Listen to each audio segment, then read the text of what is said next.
Salut à tous, j'espère que vous allez bien, je suis très heureux de vous retrouver pour une toute nouvelle vidéo, la première de 2025, bonne année à toutes et à tous. Et aujourd'hui on va se mouiller, ça va être mes pronos 2025 de tennis, mes pronos que je l'espère pas foireux, j'espère qu'il y en a qui vont passer quand même parce que j'ai pas envie d'être ridicule.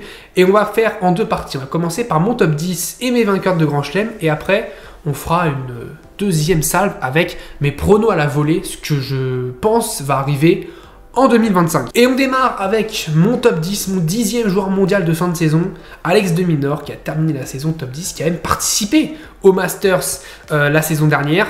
Je le vois perdre un petit peu de place, mais je le vois rester dans le top 10, joueur très régulier, capable de jouer très très bien sur toutes les surfaces. On l'a vu même sur terre battue, il a réussi un très bon résultat à Roland-Garros, quart de finale en battant Medvedev, même si bon, Medvedev c'est pas le meilleur joueur sur terre, mais il a battu Medvedev quand même. Il a de très bons résultats aussi sur gazon.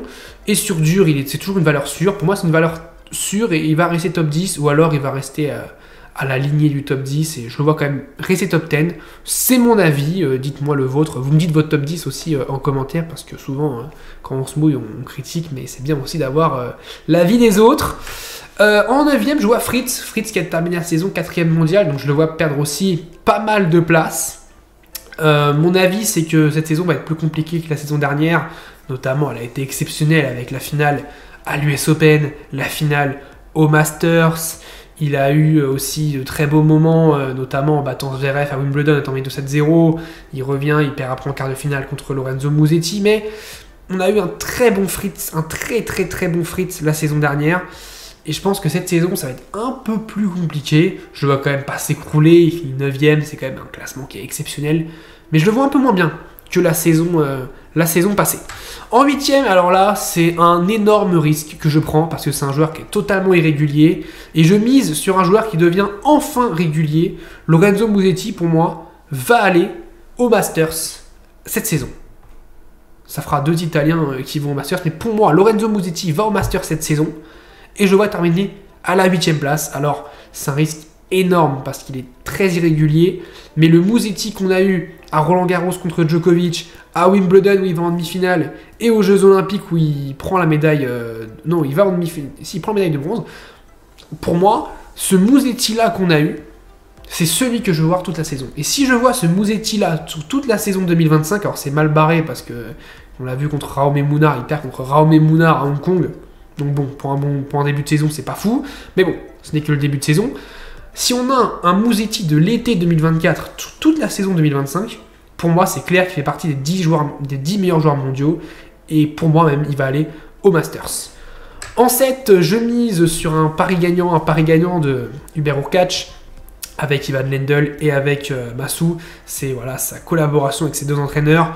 Pour moi, je pense que ça va marcher. Je pense qu'on va avoir un très bon Hurkacz. On l'a vu la semaine dernière, un Hurkacz qui a été, je trouve, un peu en dilettante, un peu Hurkacz, il s'est blessé à Wimbledon et ça a été compliqué ensuite, mais on a un Hurkacz un peu, voilà, en demi-teinte, on n'a pas eu un excellent Hurkacz, et je le vois revenir vraiment très bien cette année, et je le vois terminer dans le top 10, et je le vois aller au Masters notamment.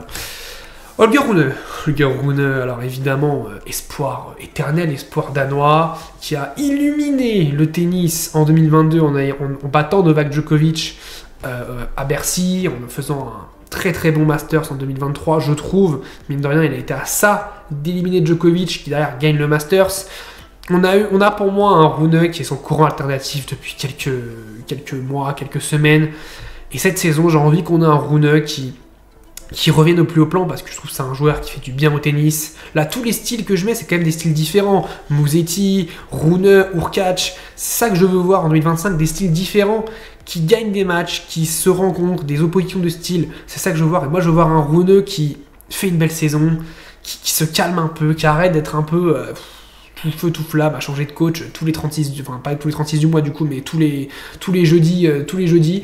Pour moi, il faut un Rune régulier, un Rune très bon, et je pense qu'on va l'avoir cette saison, parce que pour moi, c'est la saison où Rune doit montrer vraiment que c'est un joueur mature, parce qu'il commence, mine de rien, à vieillir, même s'il est encore très jeune.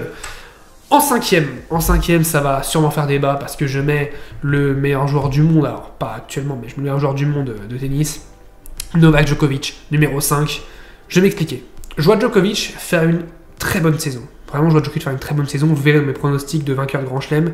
Mais je vois un Djokovic qui va jouer moins de tournois que les autres, notamment les 4 de devant. Je vois un Djokovic qui peut parfois perdre des matchs ou des Master 1000 au début de Master 1000, mais je vois un Djokovic très fort en Grand Chelem. Et ça, c'est ce que je pense. Je pense que Djokovic va être très très bon en Grand Chelem. Il va un peu négliger les autres tournois. Et je pense qu'on va pas avoir un Djokovic bien classé. Il va faire très peu de tournois, beaucoup moins que ceux de devant. Et je pense qu'il va être voilà, 5e, aux alentours de la 5e place, mais pas si loin de ceux de devant. Notamment Medvedev qui a totalement déçu en 2024, outre sa finale à l'Open d'Australie.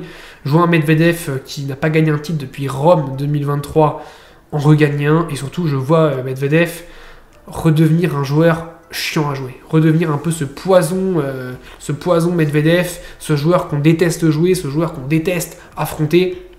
Je veux qu'on ait un Medvedev qui retrouve sa splendeur. Alors évidemment, par rapport aux 3 de devant, sera toujours, je pense, un peu moins bon, quoique on va revenir, mais je pense que Medvedev doit progresser, enfin continuer un petit peu à changer un peu son style de jeu parce qu'il est trop maintenant on est habitué à Medvedev, hein. Je pense que voilà, les joueurs en face savent comment il joue. Il faut qu'il retrouve aussi son service parce qu'il a totalement perdu son service depuis quelques années maintenant. Son service qui donnait des points gratuits à volo et maintenant il lui donne quasiment plus rien. Son service est devenu une faiblesse pour Medvedev et du coup dans une période comme ça de tennis où le service est tellement important, c'est compliqué de gérer. Mais il vient d'avoir un deuxième enfant, donc je pense que ça va l'aider à revenir très très bien. J'espère qu'on aura un Medvedev au premier plan cette saison.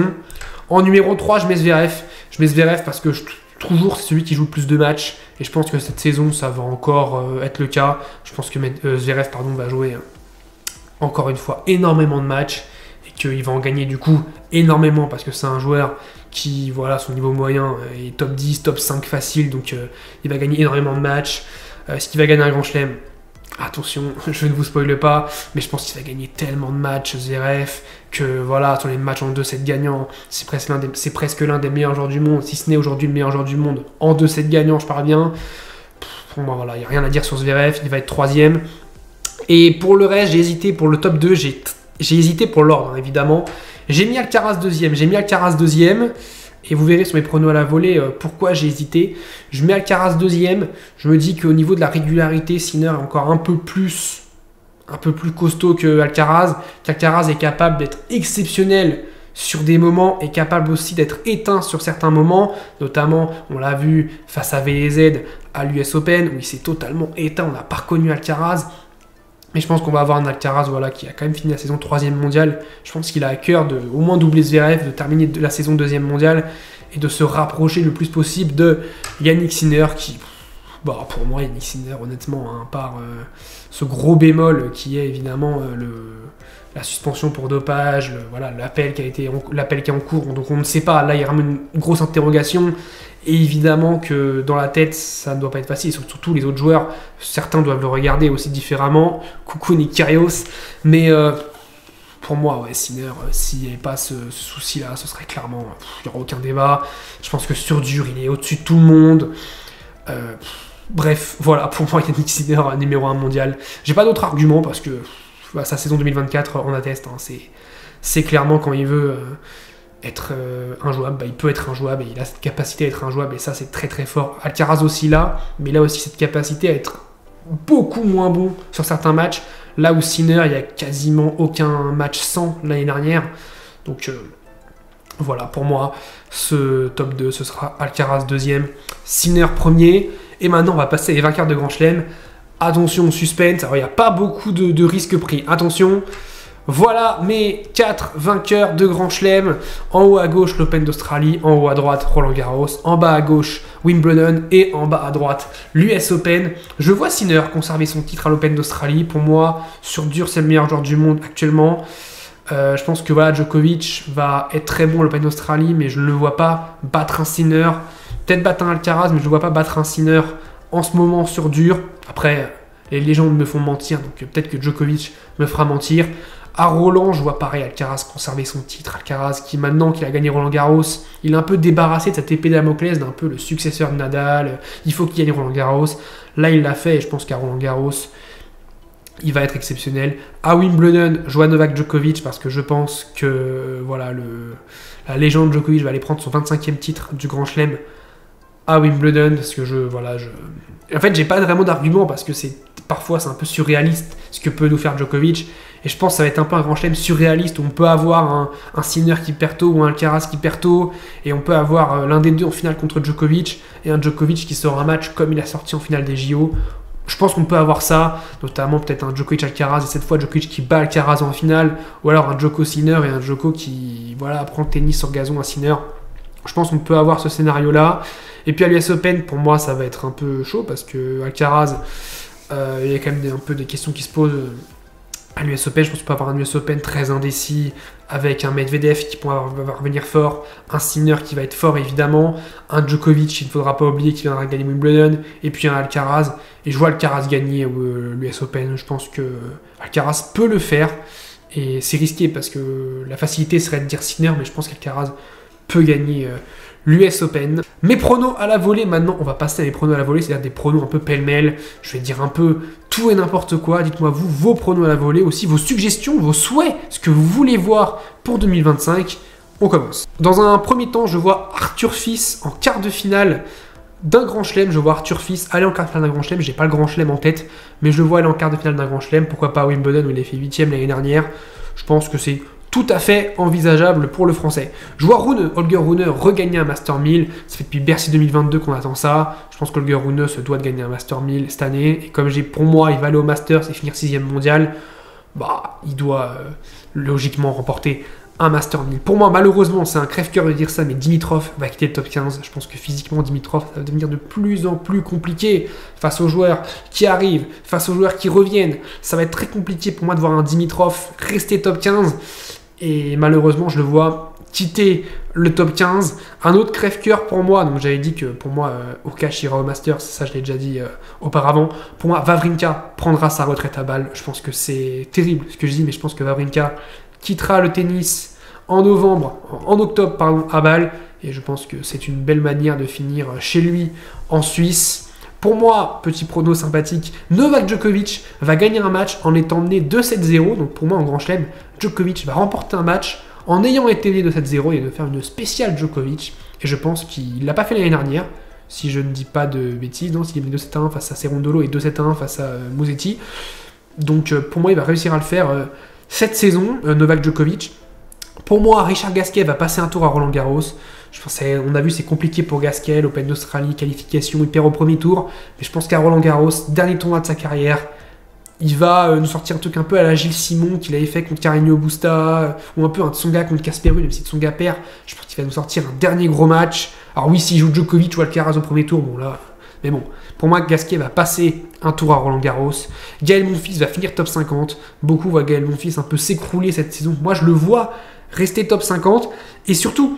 Je pense que lui, il a dit comme objectif qu'il veut aller jusqu'à Los Angeles 2028. Et s'il veut aller à LA en 2028 ou en 2025, s'il finit pas top 50 cette année-là, ça va être, je pense, très compliqué. Pour moi, Fonseca va être le joueur frisson de la saison. Je pense que pour beaucoup, ça va être le cas. Il va rentrer logiquement dans le top 100. Logiquement, pour moi, même dans le top 50. Et ça va être le joueur à suivre de la saison. Il va nous faire un parcours en grand chelem, je pense, sympathique. Au moins un 8ème. Il va faire quelque chose de très sympa. Musetti, comme je l'ai dit, en fin régulier, qui va au Masters.